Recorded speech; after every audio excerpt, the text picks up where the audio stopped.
Thanks for watching. We're going to go over how to install paver blocks in front of your home. This is actually a flip house I'm working on, and we are putting in these paver blocks here.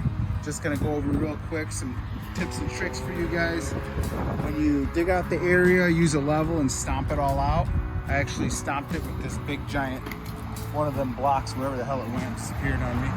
And I beat the hell out of the ground and made it flat, leveled it, put down paver base. It's like a granulate rock mix that they sell. It's only like $3 a bag. Used about 2 inches of that, and then I put down sand. Leveling sand is what it's called. There's the bag right there.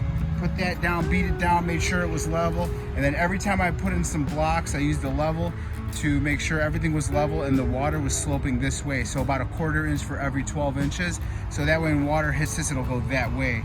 So make sure it's not flat and level. Then you're gonna run into a problem where you got sitting water. And then in between the joint cracks over here that they got, you can see there's some cracks over here. You use this stuff right here. It's actually a mixture, and it's hardens after it gets wet. Dynaflex, and I got gray. It's about 30 bucks a bag. This is what this stuff looks like a powder. We blew it off. Make sure you blow this off after you get the joint cracks filled and whatnot, because once you get it wet, you're gonna end up with pretty much cement stuck to the top of your job. So that's about it.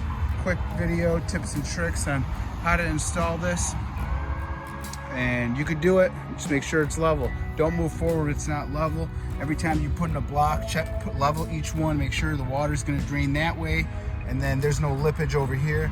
You could stomp on it, just stomp on it to get it to be perfectly level like that, and then you're good to go. You got a beautiful walkway. This cost you about $4,000 to pour, maybe even $5,000, but you could do it for under $1,000 with all this and a little bit of your labor. Thanks for watching, give me a thumbs up.